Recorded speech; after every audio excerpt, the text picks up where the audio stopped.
Ladies and Madame Noire, we've got Gary Dourdan playing his keys. Check him out. At least you didn't say playing my organ or something.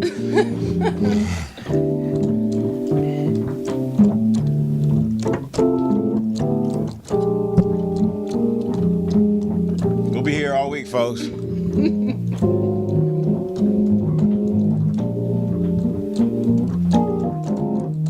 And that's your sneak peek. Check him out on Twitter at Gary Dourdan. Is she hot? Thank you.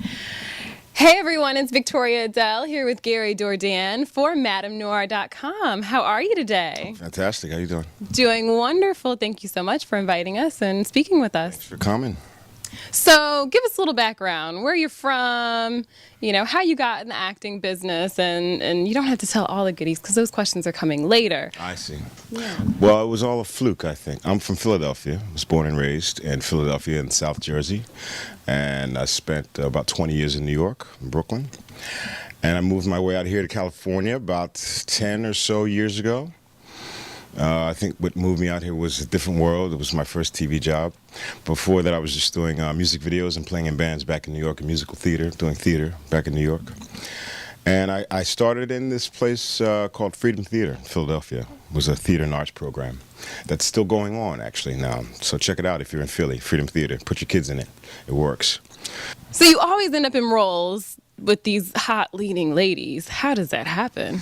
I wish it would happen more. I mean, is that a problem? You know, people think it's an easy thing to have love scenes and to be intimate in front of the camera, or because it's a hot leading lady, but it's really, really hard work. It's very hard work because you have 20 people in the room just watching you go, you know, hug up next to somebody and they're just sitting there with their crew drinking coffee, eating donuts in front of you. It's not easy. It has to be a lot of pressure. It's a lot of pressure.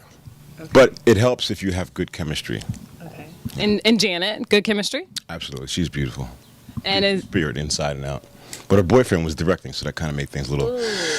But I think they had a little freaky thing going on. He was like, put your hand here. I was like, yo, you're just a freak. Look at you. We had a fun time. Well, in your current production that's about to come out, Jumping the Broom. Well, we had so much love on that set.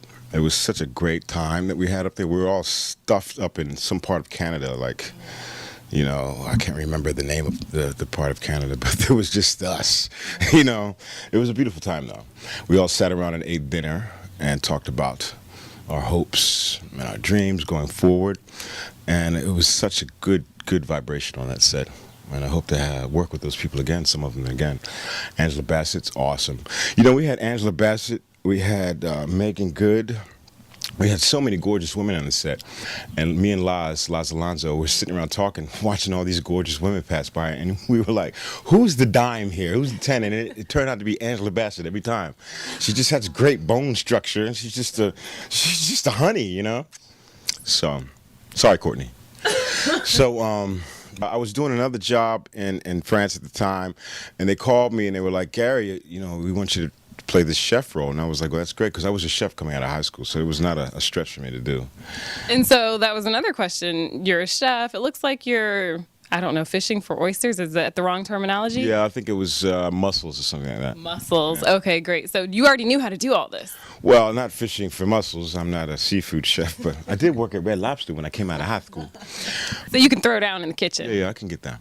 That's always attractive. You know, men are always wanting women to cook, but when a man can cook, it's women like... really love when men can cook. Let's be serious. Come on. Oh, you can cook. Oh, really? That changes things.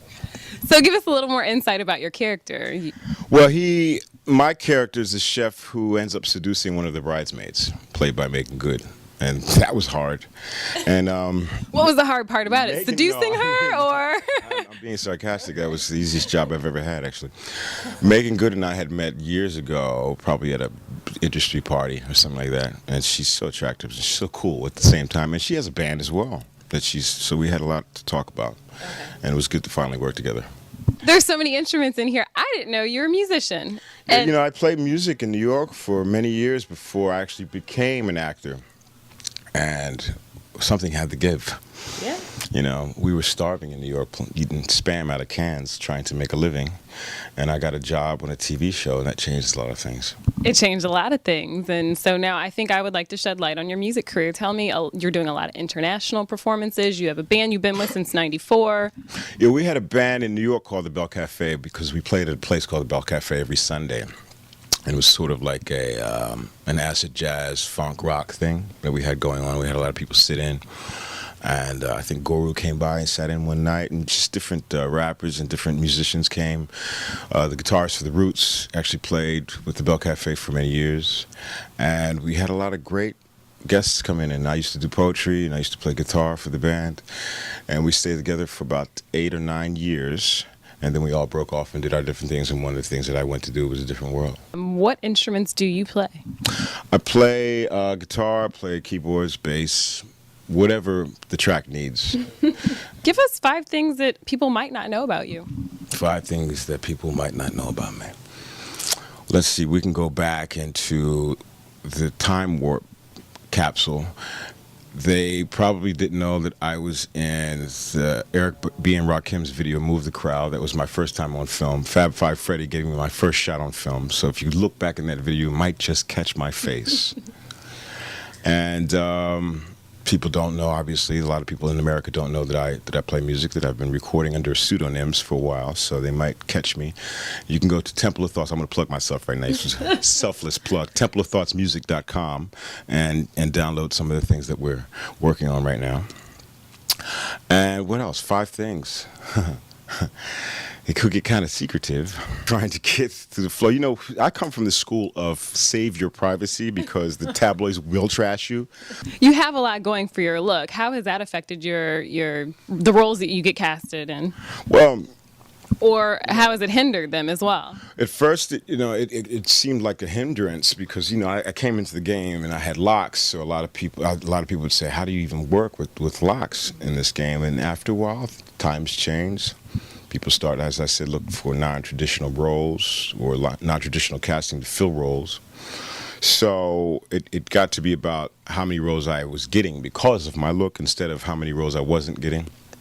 And I've worked with people like Terrence Howard. We have a similar, makeup, light eyes and brown skin. So we talked a lot. We did this film called King Dog where he played Ali and I played Malcolm X. And we talked a lot where we were working about the needing to open up the game a little bit for actors and actresses because we have so many different shades going on, And a lot of times if it's a project that's, very linear, they'll just look for actors who look like the next Denzel Washington. That's what they'll be trying to fulfill, Mm-hmm. And all the ladies want to know your relationship status. Are you single? Yeah, I am happily single, actually. I'm just working now. That's what it is. Yeah, working. I like to have a lot of playtime, and as I said, I was out of the country for 2 years, so that gave me, I guess, a lot of that.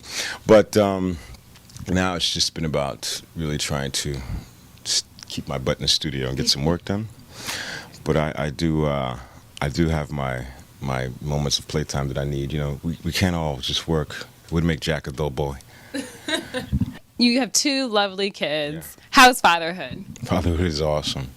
What do you like so much about it? What's the best part about fatherhood? They're my best friends. We have such a great time, whatever we're doing. And we have a fantastic playground around my neighborhood. And my friends have kids the same age, so we're having a great time.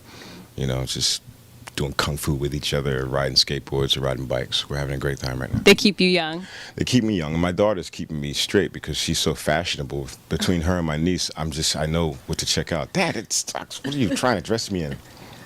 So I'm getting hip. Well, thank you so much for talking with us today. You really gave us a lot of insight of what you have currently and just your past. And we definitely look forward to seeing a whole lot more of you in the future. All right.